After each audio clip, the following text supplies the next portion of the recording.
Bueno, continuando con nuestra exposición, otro de los temas preliminares al derecho convencional es el término de supremacía constitucional. Estamos muy acostumbrados a leer en determinadas resoluciones judiciales que algunos operadores jurídicos estatales, llámese jueces, magistrados o ministros de la Corte, han llegado a sostener que nuestra Constitución tiene un principio de supremacía. Este principio de supremacía constitucional se relaciona con otro que es el orden constitucional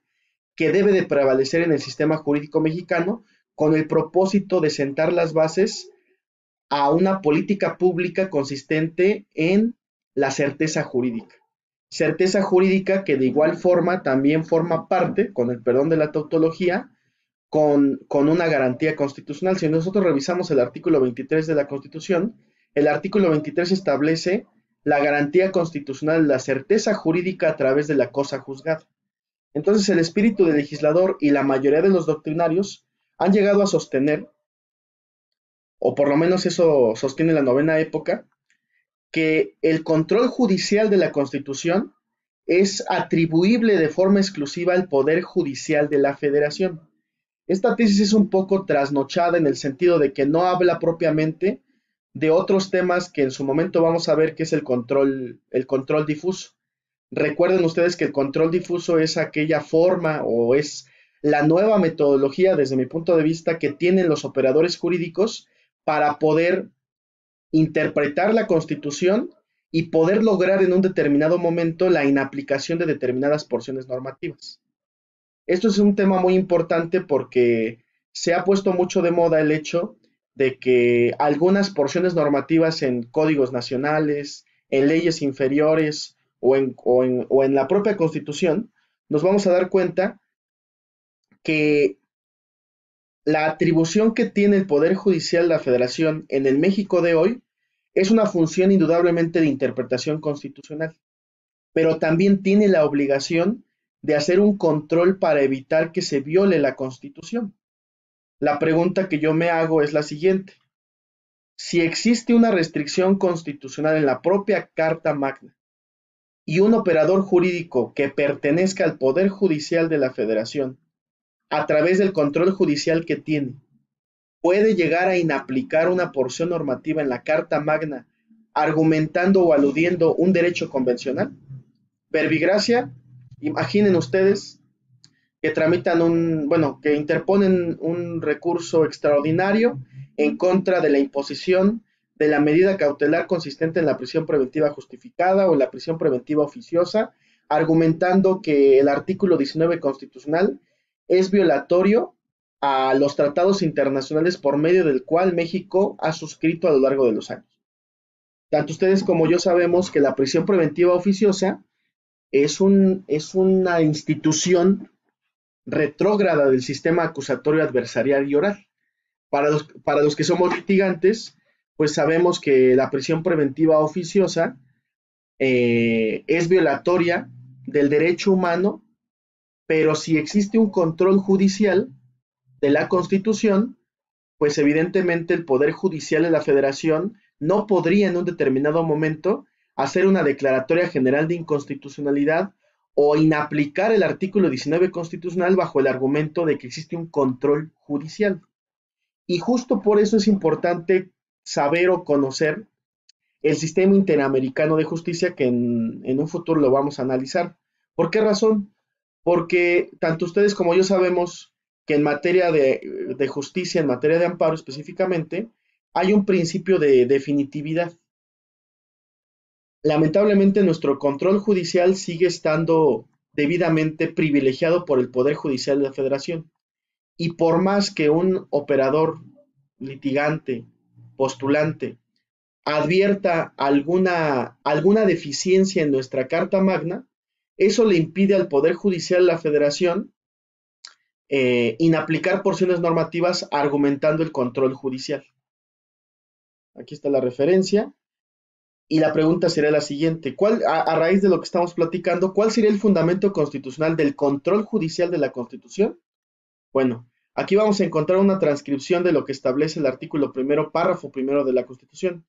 donde dice que las normas relativas a los derechos humanos se interpretarán de conformidad con esta Constitución y con los tratados internacionales de la materia, favoreciendo en todo tiempo a las personas la protección más amplia.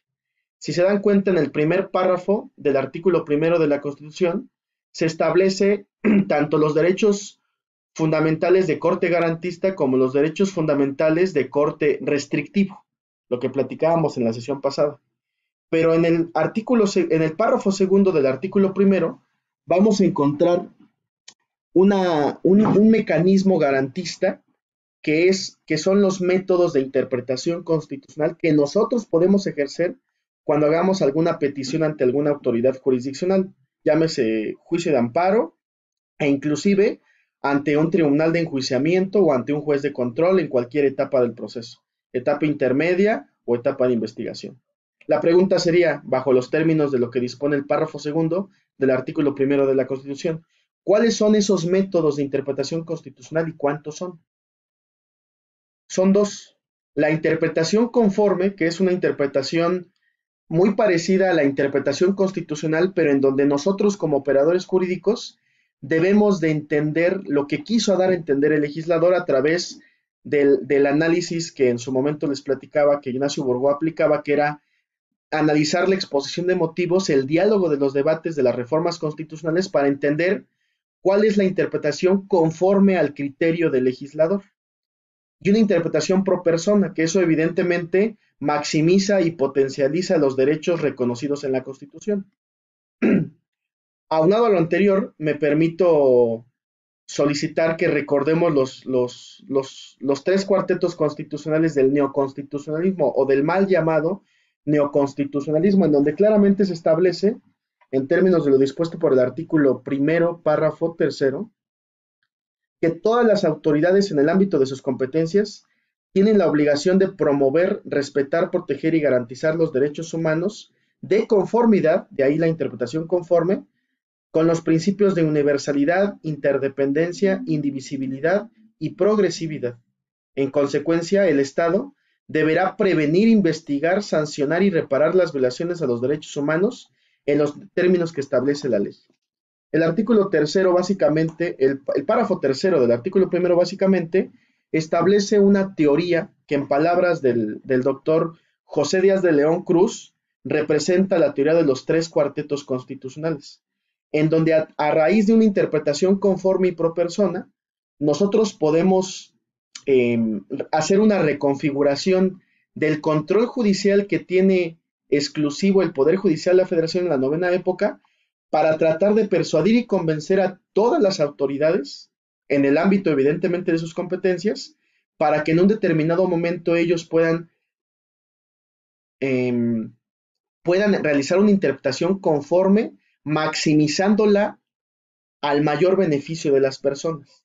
Imaginemos, por ejemplo, que un ministerio público aplique un control difuso o que aplique una interpretación conforme y pro persona en favor de la víctima o en favor del imputado, y a través de esa interpretación promueva y decante algún mecanismo alternativo de solución de conflictos, por ejemplo. Si partimos del hecho de que todas las autoridades, llámese administrativas o judiciales, en el ámbito de sus atribuciones, tiene que promover, respetar, proteger y garantizar los derechos humanos reconocidos en la Constitución. Entonces, un ministerio público, desde mi perspectiva, puede evitar la judicialización de carpetas de investigación si observa o si constituye un hecho notorio que puede incentivar a las partes para poder acogerse a algún mecanismo alternativo de solución de conflictos. O piénsese, por ejemplo, en un juez de control que tiene conocimiento de una causa previa judicialización y demás cuestiones. Él, desde mi punto de vista, tendría que promover y concientizar a las partes para que se puedan someter o a una suspensión condicional del proceso o tratar de persuadir y explicarle al imputado o a los imputados la posibilidad que tienen para poderse someter a un procedimiento abreviado, el cual pues, le va a generar muchos beneficios a futuro y así evitar que un proceso llegue hasta una etapa de juicio, ¿no? Entonces, estos temas son muy importantes. En una cápsula diferente me voy a permitir exponerles un asunto que tuve la oportunidad de tramitar, en donde lamentablemente no logramos ganarlo, por cuestiones ajenas a las partes, pero en donde hubo una evidente carencia de una interpretación conforme y pro persona, dado que la autoridad a la cual yo se la solicité, pues fue omisa en aplicar esta interpretación, dado que de manera irrestricta se acogió a lo que dispone el Código Nacional de Procedimientos Penales en una materia que en su momento les voy a exponer, ¿no? Ahora, esto es muy importante tomarlo en cuenta y solicitarlo desde el momento que nosotros tenemos injerencia en un procedimiento, dado que si una autoridad superior llega a observar que nosotros como operadores jurídicos postulantes hacemos valer desde instancias inferiores una interpretación conforme y pro persona, podemos ir sentando las bases para generar y persuadir a una autoridad superior de cómo las autoridades inferiores en algunos casos determinados no cumplen con el mandato que se regula en nuestra Carta Fundamental. Y eso puede ser un antecedente histórico o historiográfico interesante en nuestros procesos judiciales, dado que con ello estamos, repito, sentando las bases para que en un momento dado, en un procedimiento judicial ventilado ante tribunales federales, podamos invocar esas manifestaciones que hicimos desde un principio para lograr en un determinado momento la inaplicación de una porción normativa e inclusive, y bajo el riesgo de parecer ridículo, una declaración a priori de inconstitucionalidad de una determinada resolución judicial o de un precepto legal que no cumple con algún mandato constitucional o con algún mandato de carácter convencional. Espero haber sido un poco, haberme dado a entender en estos aspectos, que insisto, son temas escabrosos e interesantes, pero hay que hacerlos valer pues con el propósito de ir generando antecedentes pues, para ir fortaleciendo nuestro sistema jurídico mexicano en aspectos relativos a la interpretación conforme y pro persona. Muchas gracias.